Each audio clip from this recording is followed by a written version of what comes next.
90 दिन तक किसी जंगल में रहूँगा क्योंकि मुझे खुद को बदलना है। तो मैंने एक चैलेंज लिया है जिसमें मैं ध्यान, व्यायाम और प्राणायाम के द्वारा अपने आप को बदलूँगा। क्योंकि आज के समय में लोग बहुत ही ज़्यादा परेशान रहते हैं। किसी को शारीरिक दिक्कत है तो किसी को मानसिक दिक्कत है, और मैक्सिमम लोगों को मानसिक दिक्कत क्योंकि वो प्रकृति से जुड़े हुए नहीं हैं। तो मैं ये चैलेंज ले रहा हूँ, अगले 90 दिन तक इस जंगल में रहूँगा। आप लोगों को दिखाऊँगा कि मैं यहाँ क्या करता हूँ, मिनी ब्लॉग के थ्रू, बड़े ब्लॉग के थ्रू। और मेरे चैनल पे आएगा चलते रहो अवधेश, और दूसरा हमारा है वन पथिक जो कि इंस्टाग्राम पे भी है। तो आप सब जुड़िए और साक्षी बनिए हमारी इस खुद को जोड़ने वाली यात्रा के साथ। आप भी जुड़िए। मुझे आशा करता हूँ मैं ये कि आप लोग भी इसको अच्छे से जी पाएंगे, रिलेट कर पाएंगे, क्योंकि ये है ही बहुत अद्भुत यात्रा। क्योंकि जंगल में हर कोई रहना चाहता है, लेकिन कुछ कारण ऐसे होते हैं जिनसे वो नहीं रह पाते हैं। तो ये मैं जी रहा हूँ तो मुझे बहुत अच्छा लग रहा है, और मैं चाह रहा हूँ कि आप लोगों के पास मैं अपना एक्सपीरियंस पहुँचाऊँ। मैं यहाँ पे खाना बनाता हूँ, मैं यहाँ पे व्यायाम करता हूँ, प्राणायाम करता हूँ, ध्यान करता हूँ, भजन करता हूँ, और जंगल में घूमता हूँ, नेचर में, झरनों के पास, इन सब में। और यहाँ पे बहुत औषधीय पौधे भी हैं, उन सब के बारे में धीरे धीरे मैं भी जानूँगा और आप लोगों को भी बताऊँगा, क्योंकि मैं भी इतना नहीं जानता हूँ इस जंगल के बारे में। तो नमस्कार, बने रहिए हमारे साथ। बारिश की बूंदों में स्नान करना एक अलग ही अनुभव है, क्योंकि यहाँ पर हम सिर्फ शरीर को नहीं धोते हैं या शरीर ही स्नान नहीं करता है, बल्कि एक आत्मा भी स्नान करती है, और वो भी दिव्य स्नान करती है। तो कभी कभी हम प्रकृति में रहते हैं और ये ऐसा सब अनुभव करते हैं तो एकदम से आत्मा बहुत शांत हो जाती है और मन स्थिर हो जाता है, विचार आने बंद हो जाते हैं, क्योंकि ऐसा लगता है कि स्वयं परमात्मा ने ही आपको स्पर्श कर लिया हो। तो मैं बहुत खुश हूँ, क्योंकि एक कारण ये है कि मैं इतना प्रकृति के करीब हूँ, मेरे मन में विचार बंद हो गए और मैं इतना स्थिर हो गया हूँ। और ये स्नान तो वाकई दिव्य स्नान था, क्योंकि हर कोई चाहता है ऐसा जीवन जीना, लेकिन हर कोई कर नहीं पाता है, क्योंकि उसके पीछे कई कारण हैं। परिवार से बंधा है, घिरा है, और जिम्मेदारियाँ भी हैं, क्योंकि जिम्मेदारियों से भागना भी अच्छी बात नहीं है। हमको जिम्मेदारियों के साथ ही रहना है और जीवन में हमेशा कुछ अच्छा करते रहना है। और मैं तो यही आशा करता हूँ कि सभी लोग एक एक दिन ऐसा जीवन जिएं जिसमें वो प्रकृति की गोद में स्नान करें, प्रकृति की गोद में रहें और जंगल को जी लें कम से कम, है ना। जंगल बहुत खूबसूरत है।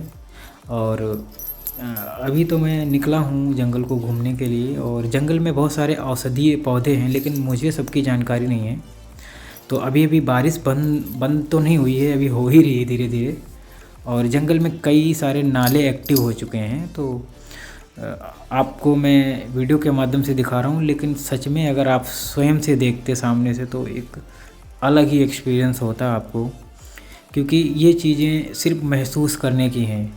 भले ही आप देख रहे होंगे हमारे माध्यम से, लेकिन यदि आप इसे महसूस करते तो अलग ही आपका अनुभव रहता।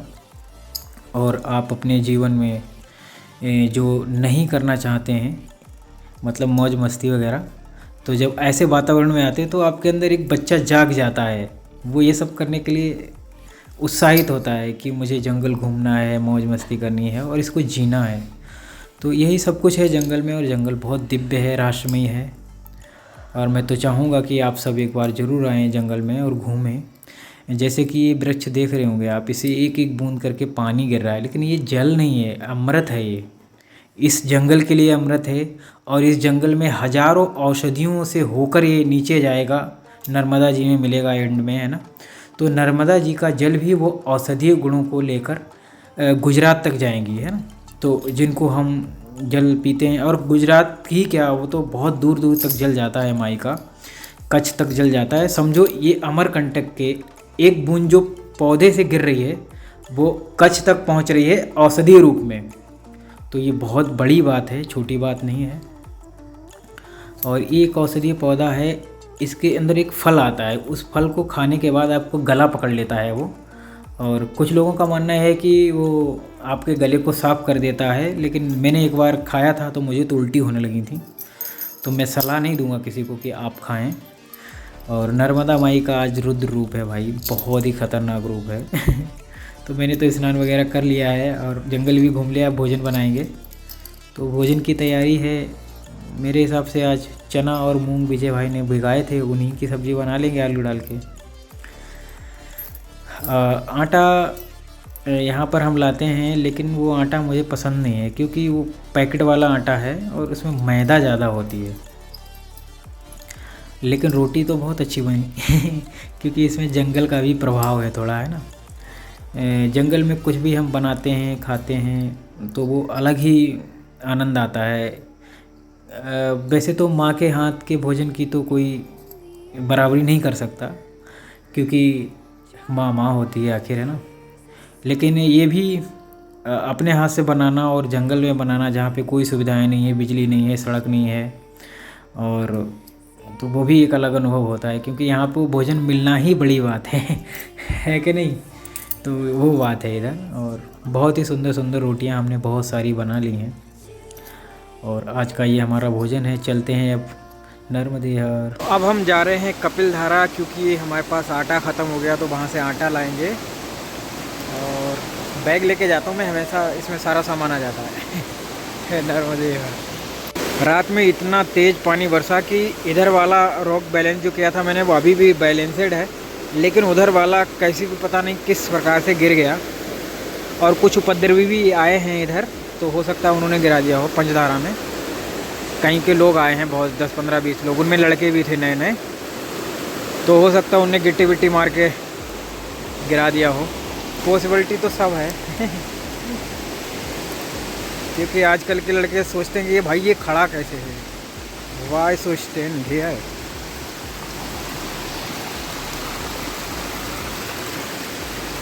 सारे वाटर बॉडी एक्टिव हैं आज। जय जयकार हो माई। तो बाबा जी बोले आटा मेरे पास 3 पैकेट एक्स्ट्रा है, तुम उसी में से ले लेना।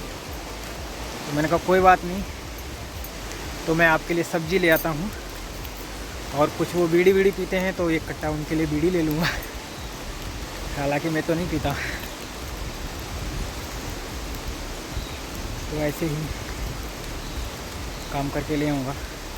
और मैं तो जा रहा हूँ स्पेशल अपनी पावर बैंक चार्ज करने के लिए। यहाँ से 2 किलोमीटर दूर है बस कपिल धारा, लेकिन वहाँ पे इंटरनेट बिल्कुल भी नहीं है, कोई किसी भी सिम का नहीं है।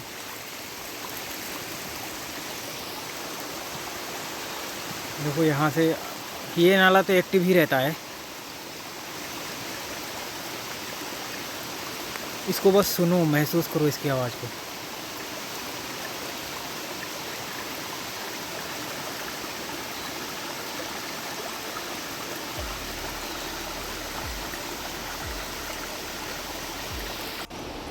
देखो ऊपर धुआं जैसा उठने लगा है और इतना खूबसूरत हो गया है यहाँ पे पूरा मौसम, पूरा पहाड़, पूरा ये सब कुछ बहुत ही सुंदर। यही खूबसूरती है। आपको बहुत ख़ास चीज़ दिखाता हूँ।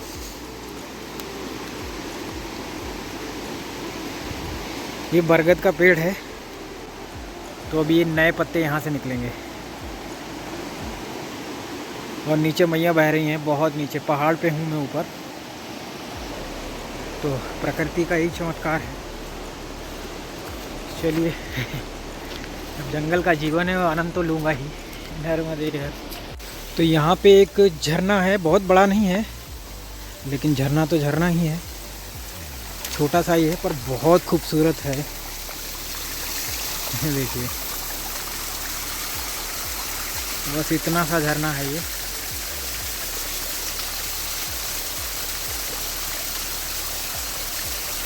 और मुझे लगता है कि जब ज़्यादा बारिश होगी तो फिर ये ज़्यादा एक्टिव हो जाएगा, पर इतना भी कम नहीं है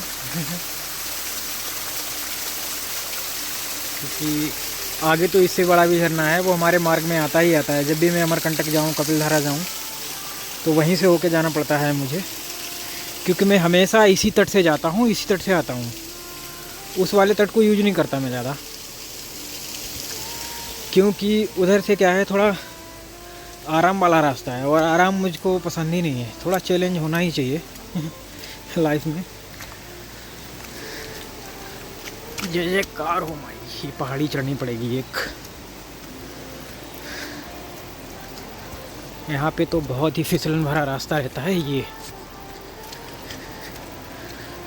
और मैं इतना ज़्यादा निकला हूँ इस रास्ते से, मुझे एक एक जगह पता हो गई कहाँ पे कैसे व्यवहार करना है वो सब जानकारी होगी मुझे।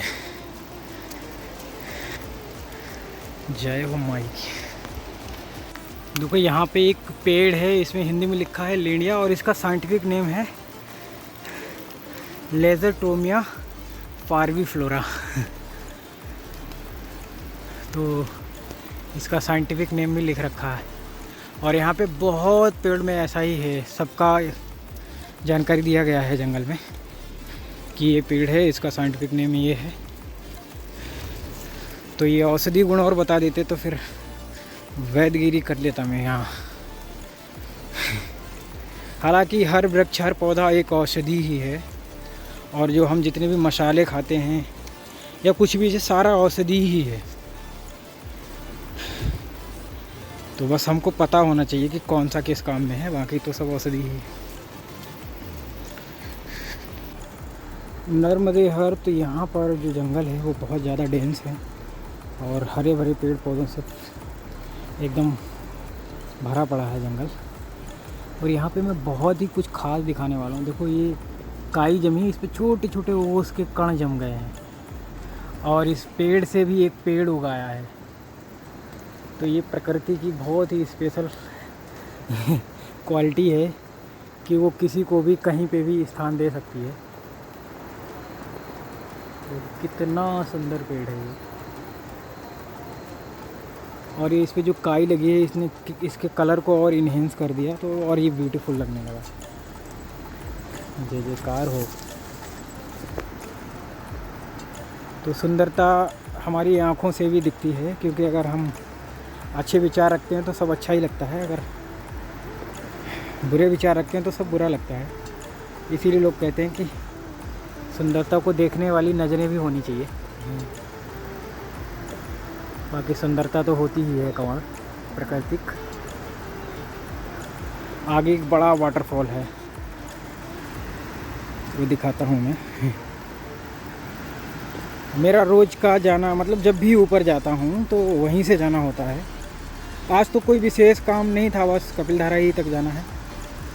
लेकिन जब अमरकंटक जाता हूँ या कपिलधारा कहीं भी जाता हूँ तो यहीं से जाना पड़ता है। और इसका बड़ा ही रुद्र रूप है, आप देखेंगे तो एकदम से आप कहेंगे वाह क्या आवाज़ आ रही है। ये सब आवाज़ झरने की ही है, आपको सुनाई भी पड़ रही होगी थोड़ी थोड़ी, है ना। थोड़ा कैमरा हिल रहा है क्योंकि पत्थरों पे चल रहा हूँ, बाकी तो कोई समस्या है नहीं। आप बस इसको सुनो और महसूस करो कि क्या आवाज़ है।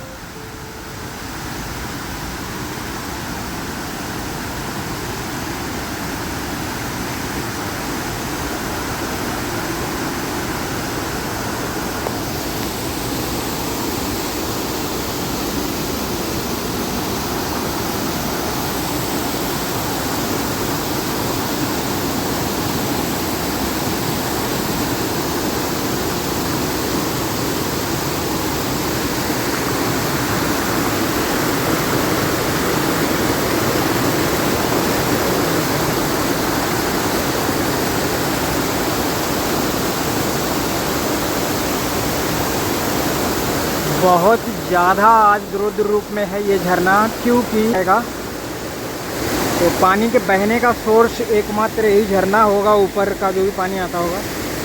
एक दिन स्पेशल मैं यहाँ से चढ़ के जाऊँगा ऊपर और देखूँगा कि आगे क्या है। फिलहाल तो ये बहुत सुंदर झरना है।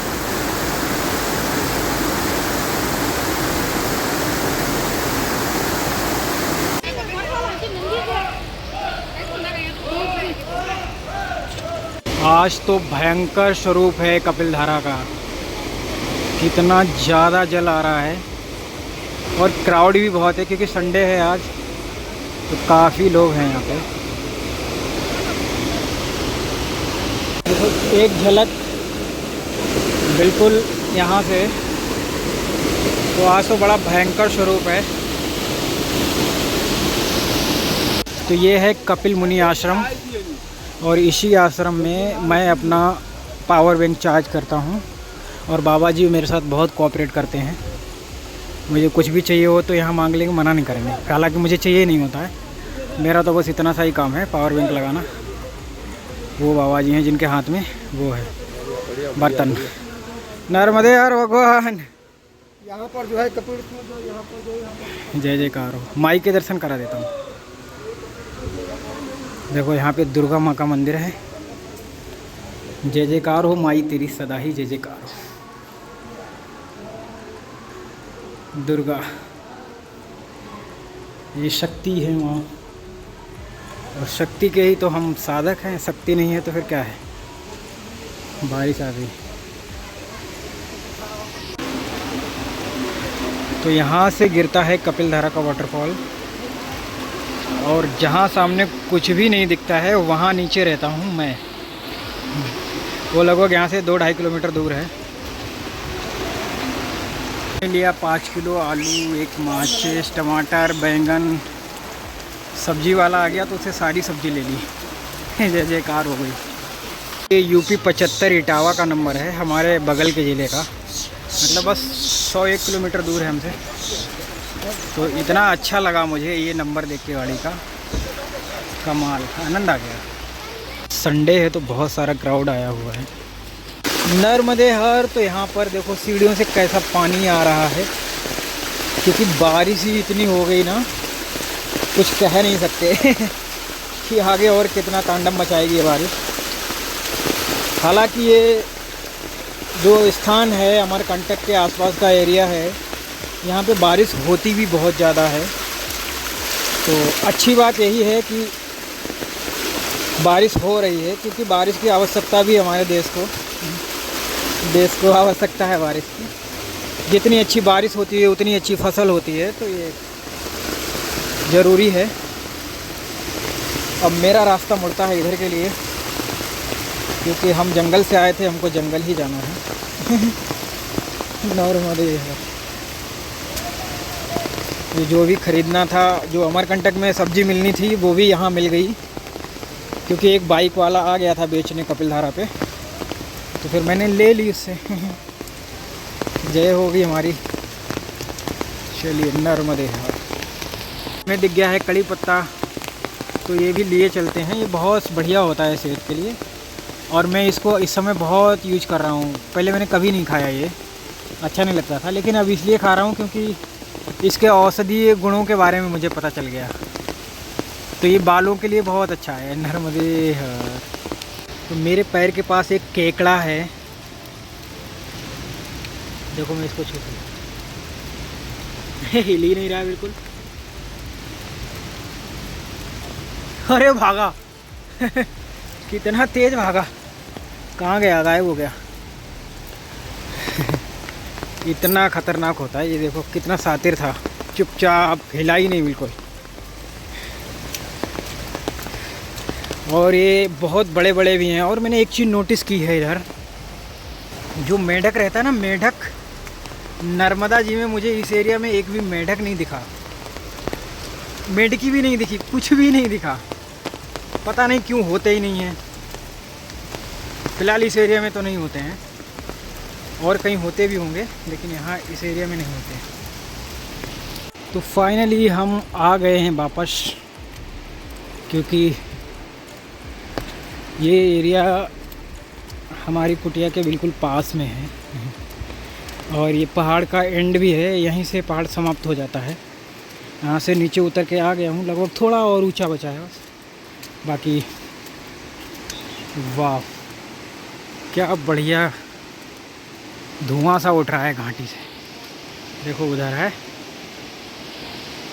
सामने वाला पहाड़ दिख भी नहीं रहा है, काफ़ी ऊंचा है वो। उसको कुछ अलग ही बोलते हैं, कुछ नाम है उसका। एक इधर निंगू पर्वत है। निंगू पर्वत तो बहुत रहस्यमयी है, मैं आज तक कभी नहीं गया हूँ, लेकिन ज़रूर जाना चाहूँगा। निंगू पर्वत। चलिए नर्मदे हर। महाराज जी की कुटिया भी दिखने लगी है अब मुझे। क्योंकि आ ही गया हूँ लगभग।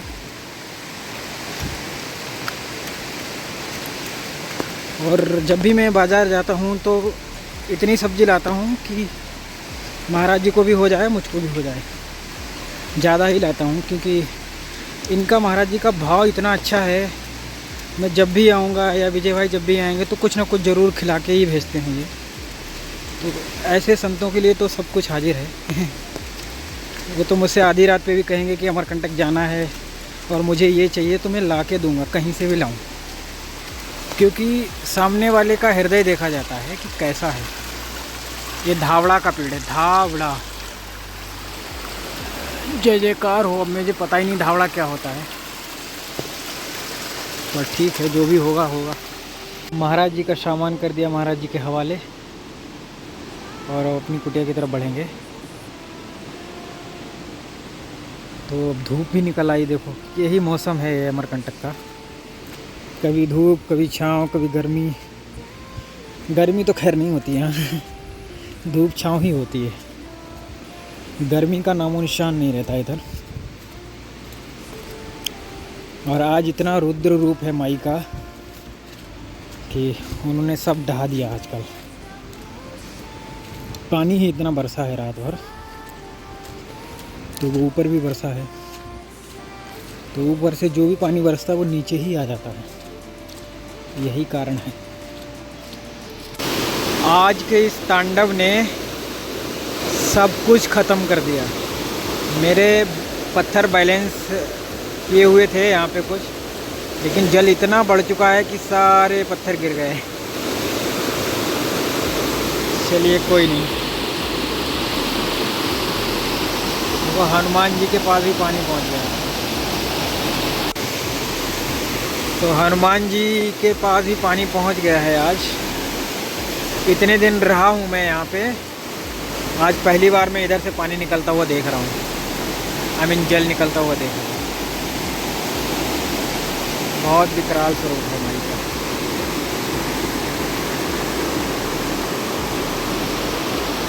नमस्कार। तो अब समय हो गया है सोने का, क्योंकि बहुत बात कर ली हमने आज पूरा दिन, बहुत जंगल घूम लिया। और मैं इसी टेंट में रहता हूँ क्योंकि यहाँ पे कीड़े मकोड़े नहीं आ पाते हैं, सांप वगैरह, बिच्छू वगैरह। और यहाँ पे बहुत सांप बिच्छू हैं क्योंकि जंगल है, स्वाभाविक है, हो गई। और इसमें एक चीज़ और अच्छी होती है कि जब मैं ध्यान प्राणायाम में जो करता हूँ तो शांत रहता है, कोई देख नहीं पाता है। जितना गुप्त होता है उतना बेहतर होता है, तो इसलिए। और हाँ, आप लोगों से एक प्रश्न है कि क्या आप भी ऐसी लाइफ जीना चाहेंगे जिसमें ना तो इंटरनेट कनेक्शन है, ना ही बिजली है, ना सड़क है, बस कुछ कुछ सुविधाओं के साथ आपको अपने जीवन में, या यूँ कहें कि इस जंगल को जीना है कुछ सुविधाओं में, कोई गलत नहीं है। तो अगर आप भी ऐसी लाइफ चाहें तो प्लीज़ ज़रूर कमेंट करिए। और आपको क्या अच्छा लगता है वीडियो में, या क्या मैं बेहतर कर सकता हूँ, या कौन सी चीज़ ऐसी में मेरे को आप सलाह देना चाहूँ कि मैं कर सकता हूँ, तो आप सबके कमेंट का मुझे इंतज़ार रहेगा। हर महादेव, प्रभु शंकर।